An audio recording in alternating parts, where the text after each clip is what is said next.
मेरी दुनिया पे अपनी दुनिया भी तुम्हारी है।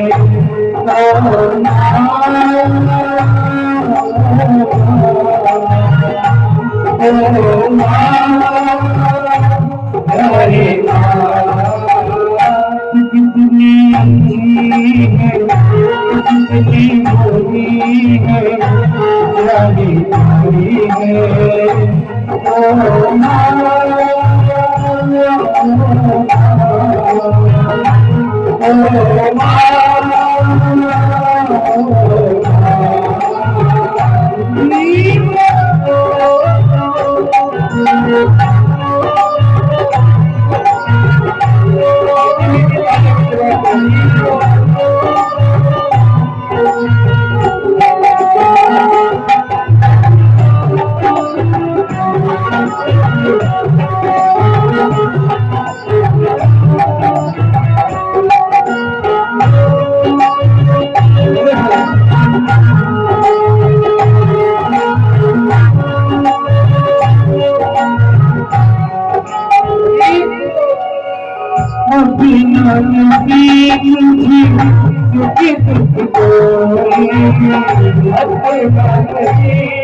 प्यारी है।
किस माँ का हमसे इंतजाम क्या होगा, उसकी गोदी से बढ़कर कयाम क्या होगा। उस माँ का हमसे इंतजाम क्या होगा, उसकी गोदी से बढ़कर कयाम क्या होगा। जिसकी कदमों के नीचे जन्नत रखी है तुम्हारी, उसको सबका मजा क्या होगा। माँ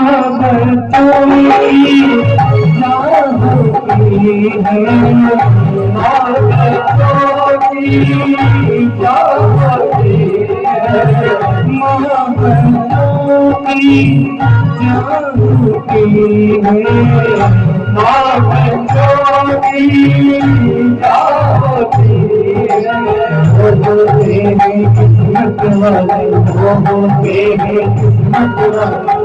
जिनकी कितनी सुंदर है, कितनी शीतल है, प्यारी प्यारी है। ओ माँ, ओ माँ, ओ माँ, प्यारी माँ कितनी अच्छी है, कितनी बड़ी है, प्यारी प्यारी है। ओ माँ, ओ माँ, प्यारी माँ, प्यारी माँ।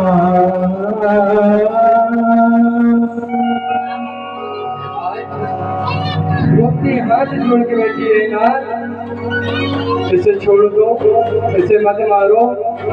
और आज यहाँ भीम भैया कह रहे अर्जुन, अगर तूने भीम को मारा नहीं अश्वत्थामा को, तो तेरा मेरा भाई का रिश्ता खत्म। अब अर्जुन कैसे धर्म संकट में पड़ गए। इधर पत्नी कह रही कि मारो मत, और भाई कह रहा कि छोड़ो मत। अब यहाँ देखिए, ये जो बचा सकते हैं वो मेरे प्राणनाथ मेरे वासुदेव। हाथ जोड़ के खड़े हो गए कन्हैया, कन्हैया के सामने। अरे स्वामी, अब आप ही बताओ मैं क्या करूं, मैंने प्रण ले लिया इसे मारने का, और मेरी पत्नी कह रही थी मारना मत, और भाई कह रहा कि अगर छोड़ दिया तो भाई से रिश्ता खत्म। भैया, भगवान ने कहा है ये ब्राह्मण पुत्र है, और ब्राह्मण का अपमान मौत से भी बड़ा होता है। एक काम करो, अश्वत्थामा के माथे पर जो मणि लगी है उस मणि को छीन लो, जिससे तेजहीन हो जाएगा, और इसका अपमान करके यहाँ से भगा दो। हाँ, और इसे ऐसा श्राप दो कि कभी मरे ना। भैया, अश्वत्थामा आज भी अमर है, उसे श्राप है कि वो मर नहीं सकता, पहली चीज। दूसरी बात ये कि भूख और प्यास से तड़प रहा है, कुछ भी खा ले, कुछ भी उसका पेट नहीं भरेगा, प्यास नहीं बुझेगी।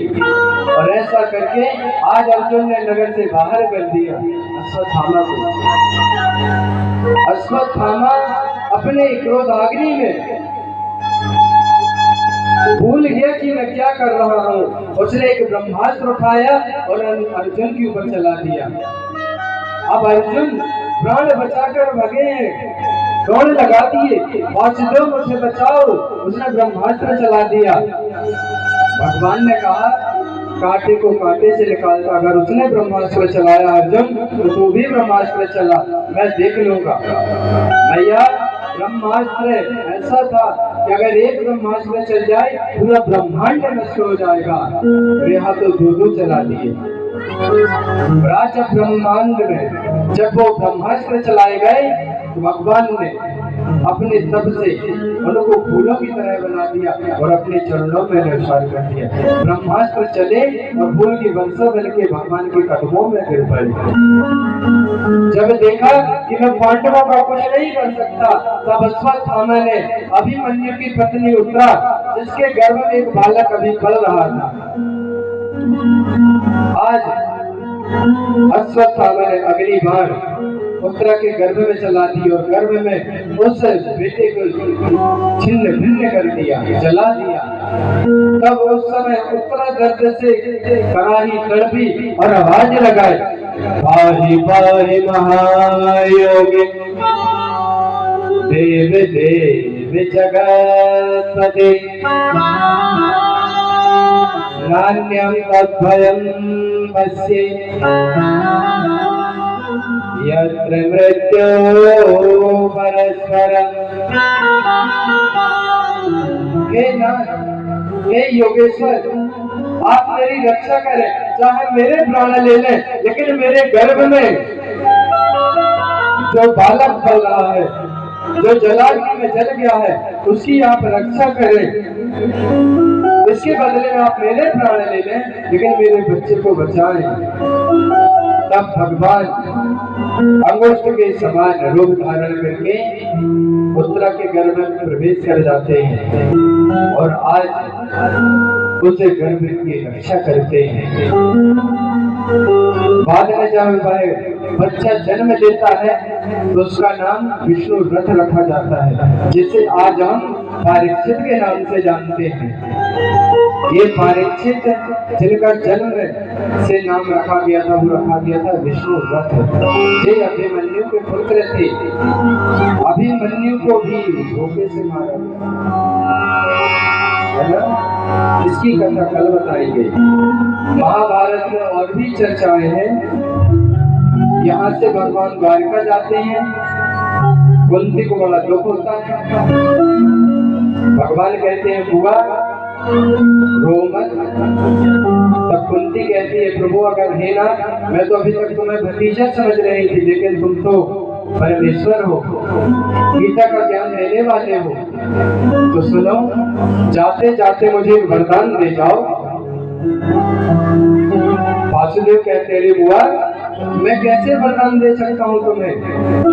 अब आज कुंती कहती वरदान मुझे कुछ नहीं, एक वरदान चाहिए कि मुझे जीवन भर दुख और कष्ट रहे। कुंती की तरह किसी ने कभी वरदान नहीं मांगा। क्या तुम मांगोगे भगवान से कि भगवान हमेशा हम पीड़ा में रहे, दुख में रहे, दरिद्र रहे? लेकिन कुंती मांग रही है कि नाथ मुझे ऐसा वरदान दो कि जिससे मैं सदैव दुख में रहूं। आज वासुदेव कहते हैं अरे पूरा जीवन तुमने दुख में निकाला, जवानी में तुमने पति को खो दिया, कैसे करके अपने बच्चों को पाला, इतना बड़ा महाभारत हो गया। तब आज कुंती कहती सुख के समय में तुम हमारे साथ नहीं थे, लेकिन जब दुख का समय आया तो बिन बुलाए तुम आ गए। तो ऐसा सुख किस काम का जिसमें नाथ आप ना हो। हमें तो वो दुख दे दे जिस दुख में सदैव आप हमारे साथ रहे।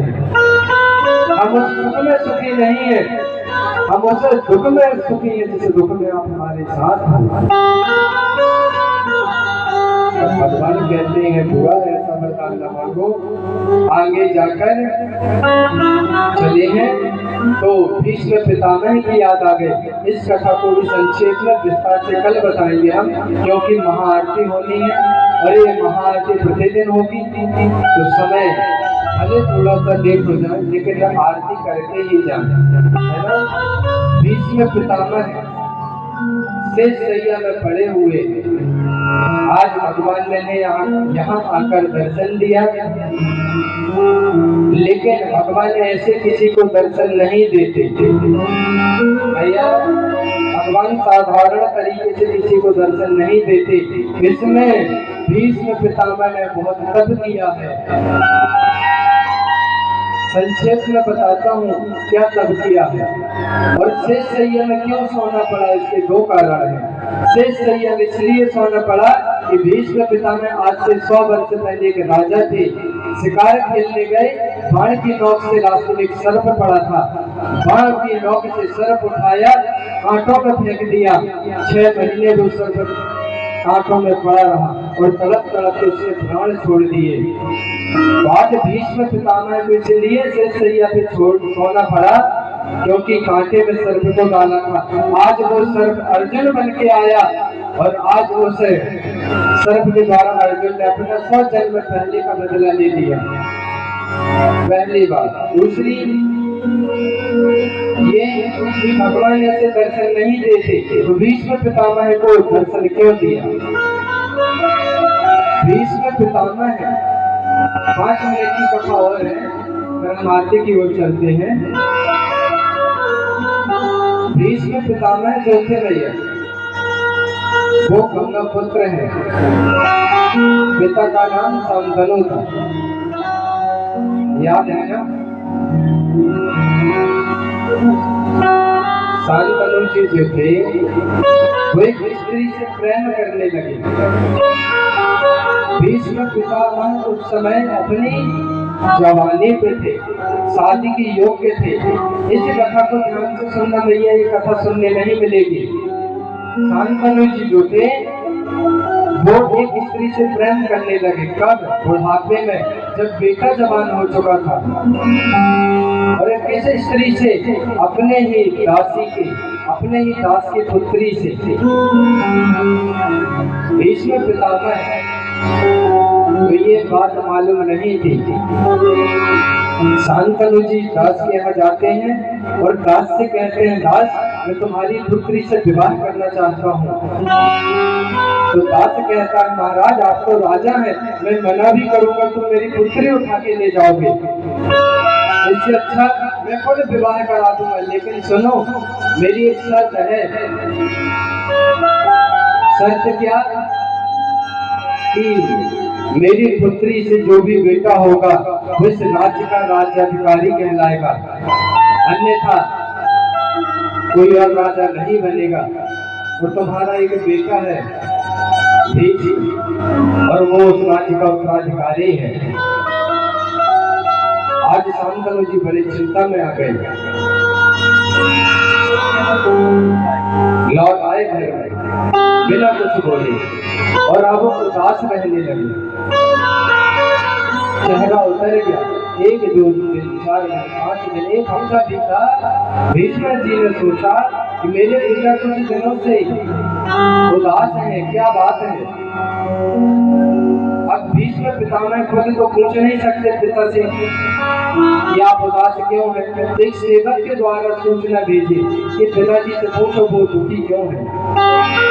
तब पिताजी ने खुलकर बताया कि मैं इस स्त्री से प्रेम करता हूँ, दास की पुत्री है वो, लेकिन उसने ये वचन रख दिया और मेरा बेटा अभी उत्तराधिकारी होने वाला है, मैं कैसे ये वचन उसको दे दूं? ये सारी बातों से सेवक ने भीष्म को बताई। भीष्म पितामह को जब ये जानकारी पड़ी तो आज भीष्म पितामह सब कुछ छोड़कर उस दास के घर में जाते हैं और दास से कहते हैं, दास मैं रिश्ता लेकर आया हूँ, मैं अपने लिए नहीं अपने पिताजी के लिए, लेकिन तुमने जो शर्त रखी है उस शर्त को मैं मंजूर करता हूँ। दास होशियार था, दास ने कहा मैं ऐसे नहीं सम्मानूंगा। कल को तुम्हारी शादी हुई और तुमने अगर, चलो तुम उत्तराधिकारी नहीं बनोगे, लेकिन तुम्हारे जो बेटे होंगे वो तो अपना हक मांगेंगे। तो आज भीष्म पितामह प्रतिज्ञा ले लेते हैं, दास अगर ये बात है मैं अपने पिता के सुख के लिए मैं अपनी जवानी कुर्बान करता हूँ और आज से मैं कभी शादी ही न करूँगा। तुम्हें मेरी शादी मेरे पुत्र से चिंता है ना, तो मैं वचन देता हूँ कि आज के बाद मैं कभी शादी ही न करूँगा। और आज भीष्म पितामह ने उस दास की पुत्री के साथ अपने पिता का विवाह कराया। जब ये बात शांतनु को पता चली तब शांतनु की आंख से आंसू आने लगे। अरे बेटा तूने मेरे कारण अपनी जवानी कुर्बान कर दी, इसके बदले में तुझे कुछ दे तो नहीं सकता, लेकिन हाँ बेटा इतना बड़ा पितृ भक्त है कि मैं तुझे एक वरदान देता हूँ कि जीवन के अंतिम समय में भगवान तुझे दर्शन देंगे चतुर्भुज में आकर।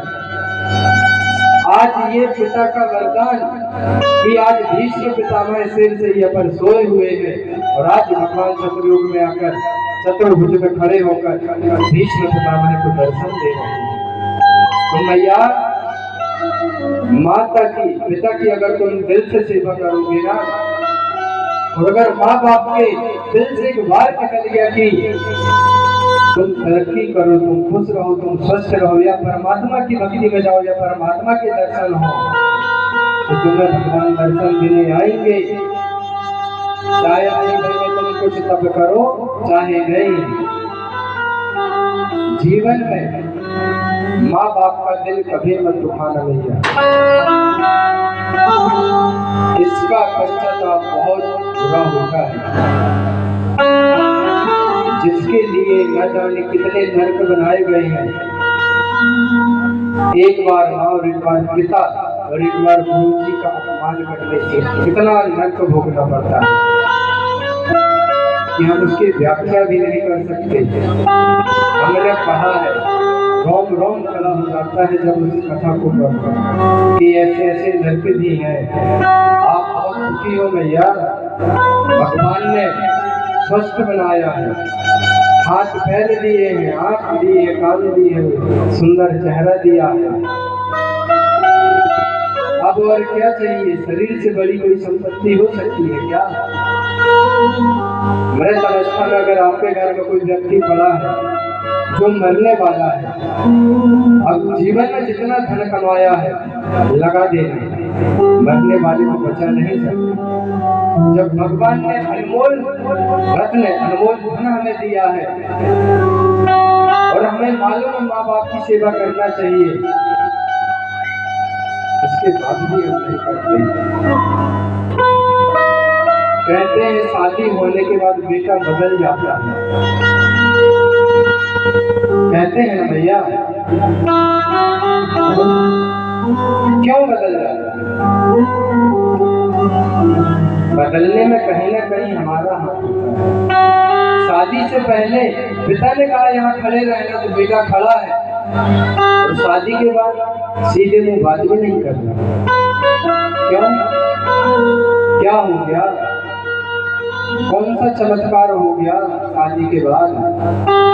जब माँ बाप से ज्यादा हमें हमारी पत्नी प्रिय लगती है।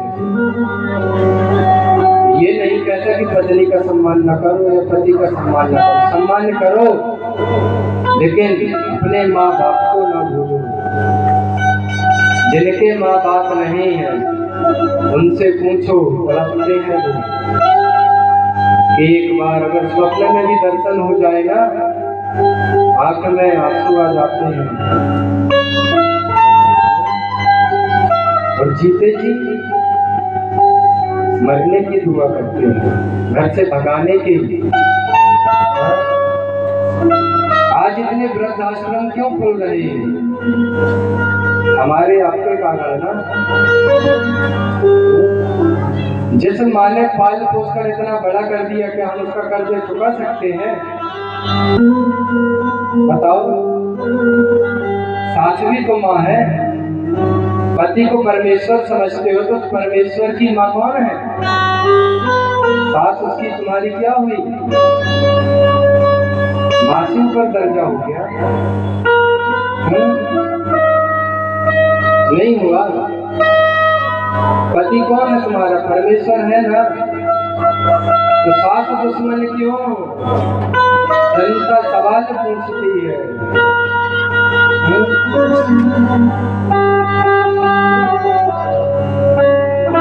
आरती का समय हो गया, इस विषय पे कल हम चर्चा जरूर करेंगे। और बीच में पितामह की जो कथा है उसको पूर्ण रूप से विस्तार से कल आपको श्रवण कराएंगे। लेकिन 1:30 बजे कथा पंडाल में आ जाना, नकल 9 के पहले कथा खत्म नहीं करेंगे, और कसम दे दे बिठा लेंगे यहाँ आपके बहाने। ठीक है भैया? तो सभी अपने स्थान पर खड़े हो जाएं।